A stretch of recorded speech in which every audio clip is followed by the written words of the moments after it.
हे राम। हाँ प्यारे मित्रों, सत्संग लेंगे अपन संत रैदास पर।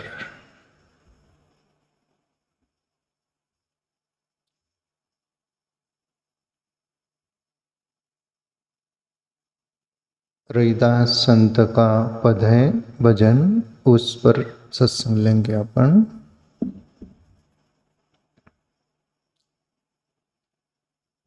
राम में पूजा कहाँ चढ़ाऊं,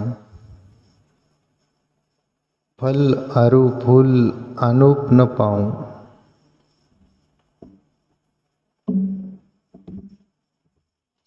संत रैदास बोलते हैं कि प्रभु, मैं आपको पूजा किस अंदाज में, किस चीज को लेकर चढ़ाऊं। ऐसी कोई भी वस्तु नहीं दिखती जो शुद्ध हो, जो पवित्रतम हो। कुछ न कुछ वहाँ अशुद्ध जैसा तो दिखता है। ऐसा शुद्ध चीज में आपको क्या चढ़ाऊं, वस्तु क्या चढ़ाऊं।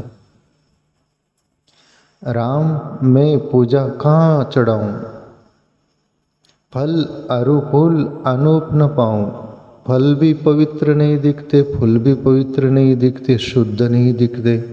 वहाँ पर भी कोई न कोई अशुद्धि दिखती है। बोले एक संत का, भक्त का भाव रहता है, प्रभु के प्रति अभाव से भरा हुआ। रैदास संत जैसे बोल रहे कि प्रभु फल पर भी कुछ जीव बैठते हैं, कुछ पक्षी उसको भी खाते हैं, झूठा हो जाता है। कुछ कीट पतंग ऐसे उस पर बैठते हैं तो वो भी अपवित्र जैसा हो जाता है। ऐसा पवित्र फल भी नहीं दिखता। फूल पर भी शहद की मक्खियाँ बैठती, अदर और भी कोई जीव बैठते, भंवरा बैठता है तो भी फूल भी शुद्ध नहीं दिखता। पर वो ऐसा पवित्र जो शुद्धतम, ऐसा मैं क्या चढ़ाऊं आपको। ये सभी कुछ बोलने के पीछे आखिरी में रैदास संत हम सबको क्या चढ़ाना चाहिए वो बात बोलेंगे।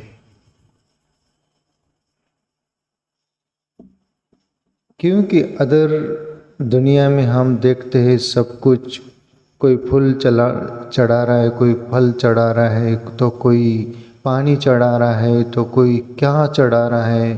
परमात्मा की मूर्ति को, शिव जी को पूजने वाले शिवलिंग पर क्या क्या चढ़ा रहे हैं। अनेक प्रकार की पूजा होती है। पर रैदास संत जैसे बोल रहे कि प्रभु ऐसा मुझे शुद्धतम कुछ भी नहीं दिखता। आगे बोले संत रैदास, थल थन तर दूध जो बचरू झुटारी, पौ भवर जल मीन बिगारी। प्रभु, जो गाय का स्तन होता है, गाय का हो, भैंस का हो, कोई भी दुधारू जो होते हैं स्तन, थन तर दूध जो बचरू झुटारी। बोले वो स्तन को तो बछड़ा मुंह लगाता है तो वो कैसा पवित्र हो गया, वो कैसा शुद्ध हो गया, वो दूध भी तो झूठा हो गया। तो मैं आपको जो पवित्रतम शुद्धतम ऐसा क्या चढ़ाऊं।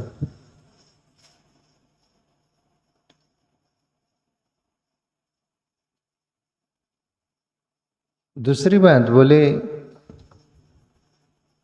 पोह भवर जलमीन बिगारी।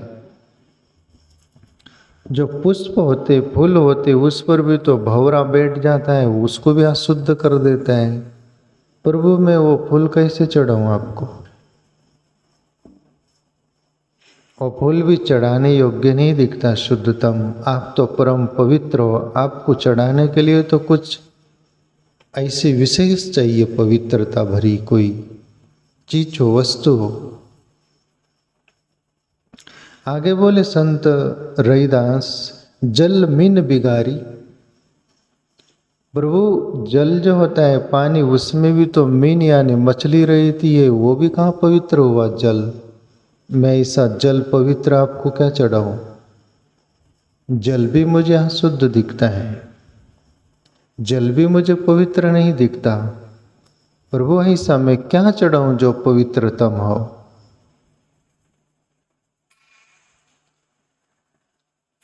हम सब कुछ बहिर्मुखता से जीते हैं, एक बाहर के पढ़ के सुन के सभी कुछ ईजाद करते हैं और वो मानकर हम क्रियाएं करते हैं। पर जो भक्त संत जो होता है वो बारीकी से परमात्मा से प्रार्थना करते हैं कि प्रभु ऐसा कुछ भी नहीं दिखता पवित्रतम शुद्धतम। पर भक्त और संत परमात्मा की पूजा के लिए, परमात्मा को चढ़ाने के लिए कुछ खोज लेता है करके ये सभी बात बाहरी बात बोलते हैं। संतों में, भक्तों में और हमारे में, साधारण लोगों में क्या फर्क होता है? यही फर्क होता है कि हम असली जो चढ़ाना चाहिए वो बिल्कुल चढ़ाना हमको मालूम नहीं। संत बोले तो भी हम वो चढ़ाते नहीं। हम संतों की तरह गहराई, भक्तों की तरह गहराई लिए हुए जीवन नहीं जीते। नहीं तो इतना रैदास संत जैसे हम बोलेंगे क्या? शांताराम बोलोगे? भरत घर वाले बोलेंगे कि जाओ शिवलिंग पर जल चढ़ा के आ जाओ, आ गए। तुमको भी मालूम नहीं सीधा क्या, किस भाव से, क्या श्रद्धा से, किस अंदाज। घर वालों ने बोला चढ़ा दिया, बेलपत्रा चढ़ा दो, चढ़ा दिया। दूध डाल के आ जाओ, चढ़ा दिया। फूल चढ़ा के आ जाओ, चढ़ा दिया। श्रीफल चढ़ा के आ जाओ, चढ़ा दिया। पर तुम्हारा हृदय कभी द्रवित होता हुआ कभी देखा? पवित्र होता हुआ देखा? अभाव से भरा हुआ दो आंसू आए हुए देखे क्या? आज तक ये दुनिया का देखे क्या लोगों को? 100% में 5% हो सकते हैं। वो 5% लोग भी जिनको समझ में आ जाए तो वो इतनी दूर जाएंगे नहीं, ऐसा मेरा अंतकरण का अनुभव है। बस पीछे से ही आगे धकई वाली बात हम करते हैं, चढ़ा चुड़ो के मोकड़े हो जाना, बाहर से भी अंदर से भी। बिल्कुल हमको कुछ लगता ही नहीं। पर संत वो विकल्प नहीं खोजता, वो बहुत जो चढ़ाने से जिंदगी सुधर जाए, निकल आए, जीवन परमात्मामय हो जाए, आनंद से भर जाए, वो चढ़ाने का विकल्प खोज लेते करके ये तुम अपन को समझाने के लिए संत रैदास जैसे संत कुछ बोलते हैं। जैसे बोलते हैं ना मराठी में, संत क्रिया करूनी दाऊती। संत हम समझते नहीं तो कुछ क्रिया करके बताते हैं कि ऐसा ऐसा करो। जैसे छोटे बच्चे को प्रौढ़ माँ बाप हो, दूसरे आदर हो, वो सब बताते ऐसा चलना, ऐसा बोलना, ऐसा खाना, ऐसा बैठना, ऐसा सोना, हर बात क्रिया करके बताते हैं ना। हम बेहोशी में जीते हैं इसलिए हम पोसते नहीं। हम उस सेठ जैसी बात करते जैसे एक सेठ मंदिर में रोज जाता, पूजा पाठ करता, सब कुछ। वहाँ पर एक पंडित था, ब्राह्मण देवता, वो कथा सुनाता, रामायण हो, भागवत हो आदि वो सुनता, सुनकर आ जाता। वर्षों से बूढ़ा हो गया, कोई फर्क नहीं गिरा। तस से मस नहीं हुआ सेठ, सेठ का बाल बाका नहीं हुआ आध्यात्मिक ढंग से। वो वाका हो गया, झुक गया, बूढ़ा हो गया, पर उसके अंदर झुकाव नहीं आया अहंकार का, जीवन बदला नहीं। हाँ प्यारे मित्रों, थोड़ा फर्क तो पड़ेगा, रिदम में फर्क हो जाएगा। लाइन चली गई थी, कुछ रुकना पड़ा। सुनने वाले अदर वो भी समझ जाना। तो अपनी चर्चा चल रही थी, संत लोग भक्त ईश्वर को चढ़ाने के लिए ऐसी कीमती चीज बोल दो, व्यक्तित्व बोल दो, वो परमात्मा को चढ़ाने के लिए वो खोज लेते। इसलिए हमको बताने के लिए, समझाने के लिए उनकी एक क्रियाएं होती है।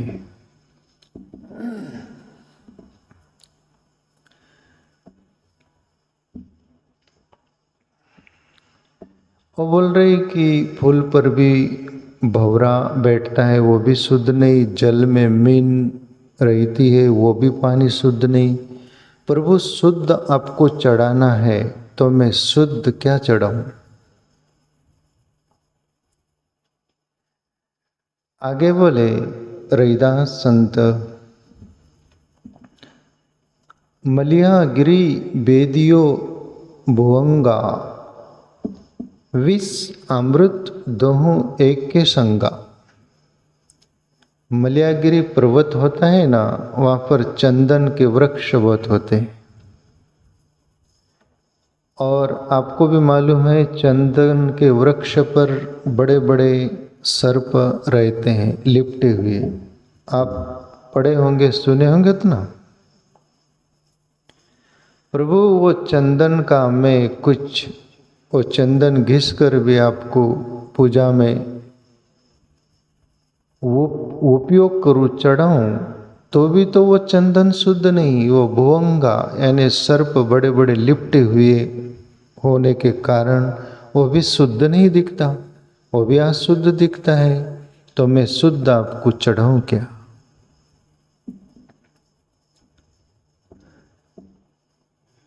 और वो सर्पों के अंदर विष रहता है, अमृत भी रहता है, विष और वो दोनों, उसके कारण भी तो वो शुद्ध नहीं, सभी अशुद्धि दिखती है। और फिर आगे बोलते हैं और संत रैदास,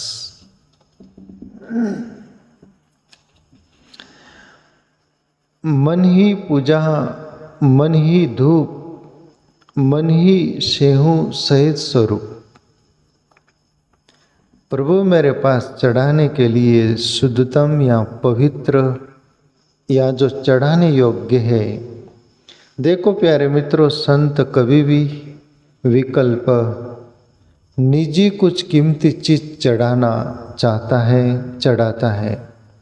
और हम कीमती चीज चढ़ाते नहीं, कीमती चीज परमात्मा को देते नहीं। परमात्मा से भी हम थोड़ा ठगीबाजी करते। समय रिकामा होगा तो चलो मंदिर में जाएंगे, पैर पड़ाएंगे, हाथ जोड़ाएंगे, 10 बात परमात्मा को बोल के आ जाएंगे कि हमारा ये है काम आपको करना है, हम आए हैं। तो ऐसे ही नहीं आए। एक तो समय वेस्ट, जो टाइम पास नहीं हो रहा था इस कारण गए। परमात्मा भी अंदर बैठा हो, वो जानता है तुमने कीमती समय नहीं दिया। मंदिरों में, आश्रमों में दान पेटियां होती है, धार्मिक स्थल में, वहाँ पर फटी नोट चढ़ा देते, हम टूटी नोट चढ़ा देते वहाँ पर। वहाँ कौन देख रहा है? परमात्मा को धोखा देने में हम कम बाज आते नहीं ना। वो देख तो नहीं रहा ना, तुमको वो भी मालूम है वो देख नहीं रहा, फटी चढ़ा देंगे। जब तुमको ये यकीन है कि वो देख नहीं रहा तो तुमको कैसा यकीन आएगा कि हम पर कृपा कर देगा, हमारा हमको वो सब कुछ कैसा? तुमको भी यकीन नहीं। मंदिर है पत्थर ईंट का बना हुआ है, मूर्ति है पत्थर की बना, कहाँ सच होगा क्या होगा, ये सब तुम्हारे अंदर डाउट भी होगा। नकली नकली हमारा भाव, श्रद्धा, नकली समय, नकली भाव, नकली सब कुछ ऐसा होता है। इसके कारण भला होता नहीं हमारा विशेष रूप में। जैसे वो सेठ की बात बोल रहे थे ना, तो सेठ जाता, कुछ फर्क ही नहीं हुआ। क्यों? वो आदर पदर था, फॉर्मेलिटी निभाता था, वो लोकाचार, लोगों को दिखाने के लिए। और एक दिन उसका बेटा से वो बोलता है कि तू क्या कपूत पैदा हुआ, तू मंदिर में जाता नहीं, प्रभु से प्रार्थना करने नहीं जाता, न कथा सुनने जाता, न सत्संग सुनने जाता। तो वो बेटा बोला, हद हो गई थी बाप का बोलते बोलते, पिताजी जाऊंगा फिर कभी आऊंगा नहीं। तो पिताजी वो सेठ था, उसको लगा कि ये ऐसा ही बोल रहा है, जाए तो सही। गया बेटा, पूरे दिल से पूरे प्राण से गया, परमात्मा के लिए ही गया। और दिल से वहाँ पर वो कथा भी चलती होगी, सत्संग, उसको भी दिल से सुना और उस दिन से जीवन बदल गया। वापस आया नहीं। वो सेठ बाप देख रहा है अभी तक आया नहीं, वो आया मंदिर, वहाँ जो कथा चल रही थी वहाँ बैठा है, जैसा कि आप साधु ही बन गए बेटा। अरे चलना घर। बोले किसका घर? अपना घर। वो था, अब नहीं, अब तो रंग लग गया। मैंने प्राण से सुना है, दिल से सुना है, मन से सुना है, अब नहीं आ सकता मैं। तो वो सेठ बाप बोलता है, अरे मैं भी कथा सुना था, मैं भी सत्संग सुना था। सुनने का अपना अंदाज होता है। मंदिर में आते हैं अपन, 10 बात वो ईश्वर से बोल देना, वो अपना 10 में से 1 तो पूरा करता है ना। ये मेरा आइडिया था, ये तो सीखा नहीं अभी तक। कथा सुनना, कथा सुनना, सुने कथा की, वो धोती या पेंट होगी, झटक लेना, वहीं छोड़ देना, अपना चलना, अपना धंधा अपन करना, वो जो वहाँ सुना सभी कुछ छोड़ देना। वहाँ तेरा तुझको अर्पण क्या लागे मेरा, चले। अपना ये विकल्प रहता है। अपन कीमती परमात्मा को कुछ भी चढ़ाते नहीं, कीमती परमात्मा को कुछ देते नहीं, इसलिए हम जिंदगी भर ठन ठन गोपाल होकर जीते हैं। और संत और भक्त पूरे दिल से पूरे प्राण से परमात्मा को समर्पित हो जाते हैं, फिर परमात्मा को अनुभव कर लेते हो। संत रैदास जो बोल रहे कीमती चीज क्या चढ़ाना चाहेंगे, वो जो उनकी बातें सुनकर अपने को भी थोड़ी समझदारी आ जाए, अक्ल आ जाए, और हम भी संत रैदास की तरह चढ़ाने का सीख जाए, तो रैदास की तरह हम भी संत बन जा सकते हैं। रैदास बोल रहे, मन ही पूजा, मन ही धूप, मन ही सेहु सहेज स्वरूप। प्रभु मेरे पास चढ़ाने के लिए मन ही है, और मन से पवित्र और कुछ भी नहीं चढ़ाने को। प्यारे मित्रों, मन परमात्मा को चढ़ा दिए, फिर तुम्हारे पास कुछ बचता नहीं। जिंदगी में मन ही सब कुछ करते रहता है, खटर पटर।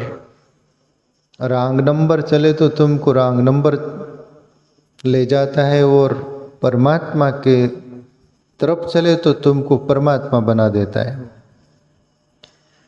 रैदास संत वो विकल्प चुने, प्रभु मन ही पूजा, मन ही धूप, मेरा मन ही पूजा है, मन ही धूप है, मन ही सेहूं, और मन से ही आपको मैं सेवता हूँ, यानी आपको स्मरण करता हूँ, सुमरता हूँ, मन से ही आपकी सेवा करता हूँ। मैं सहेज स्वरूप, यानी सहेज से, मेरा मन से आपको मैं समर्पित होकर आपके सहेज स्वरूप की मैं पूजा करता हूँ। और मन से जो करेगा प्यारे मित्रों, उसका तन भी बदल जाएगा, उसके जन्म जन्म के सभी संस्कार सभी वो खत्म हो जाएंगे, वो विशेष रूप में होकर परमात्मा में उसकी ज्योत समझ आएंगे। और मन की पूजा कितनी बड़ी बात है। गुरु नानक याद आते मुझे। सदगुरु गुरु नानक एक बार, पहले मुसलमान हिंदू ऐसा भेदभाव नहीं था विशेष रूप में, अभी अभी हुआ। गुरु नानक के समय गुरु नानक के एक मौलवी के घर रुके हैं, मुल्ला के वहाँ, और ओ जो मुल्ला था, मौलवी था, नमाज पढ़ने जाता, गुरु नानक से बोला कि आप हिंदू साधु हो, आप भी भेदभाव तो नहीं रखते ना? आप भेदभाव रखते क्या आज पता चलेगा। आप मेरे साथ नमाज पढ़ने आओगे मस्जिद में? गुरु नानक बोले ज़रूर, मेरे लिए अल्लाह और परमात्मा दोनों ही एक है, मेरे अंदर ऐसा कोई भेदभाव नहीं।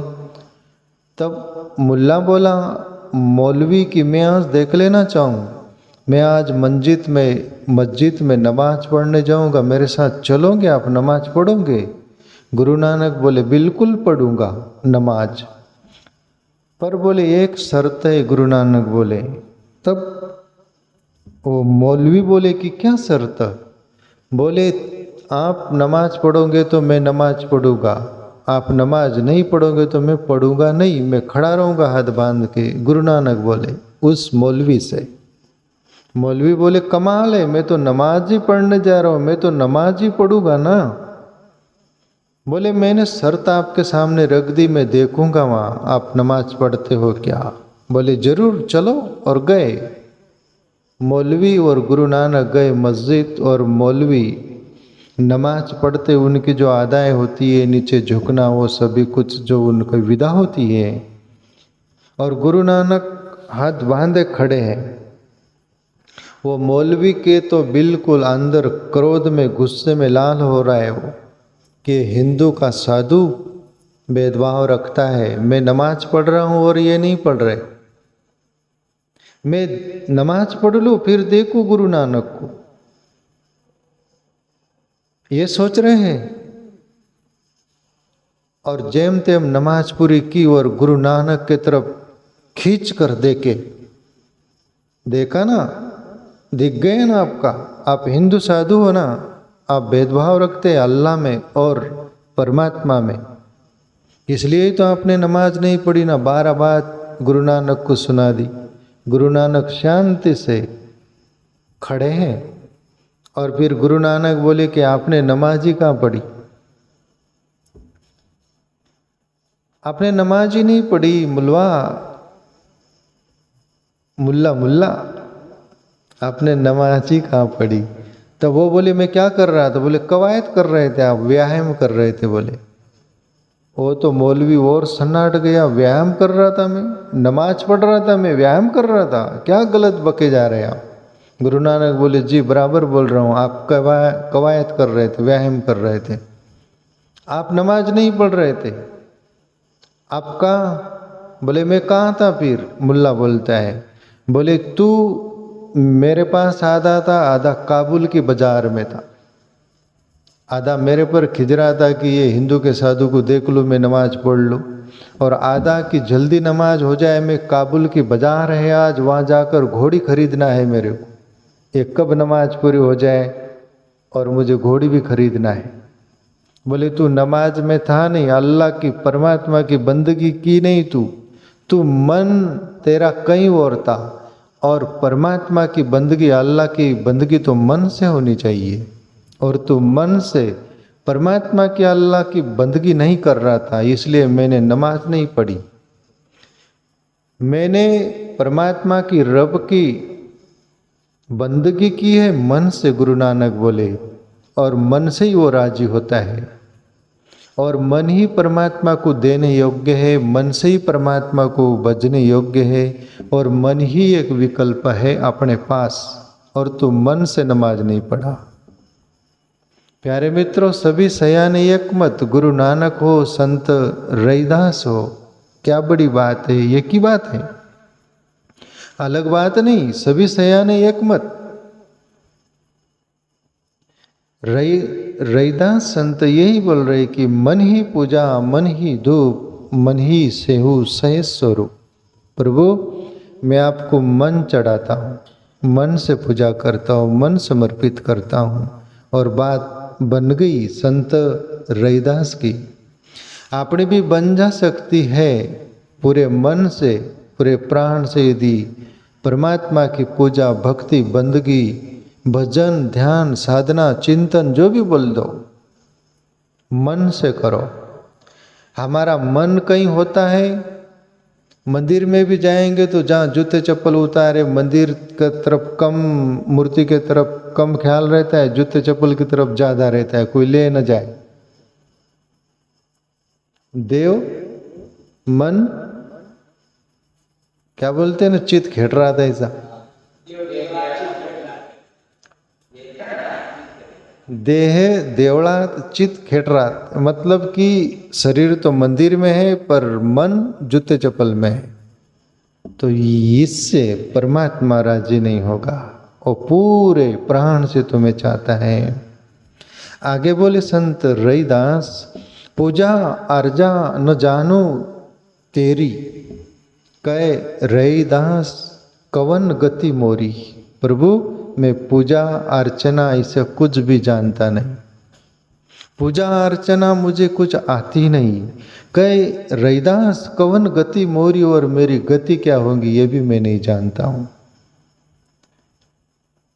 प्रभु आपको कबूल हो तो मेरा मन आपको मैं समर्पित करता हूं, और मेरी जो भी लायकात हो वो गति आप दे सकते, मैं कुछ मांग भी नहीं कर सकता, बोल भी नहीं सकता।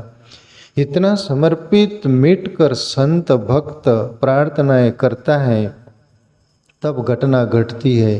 आपण तो अपनी शर्त पर प्रार्थना करते, अपनी शर्त पर पूजा करते हैं।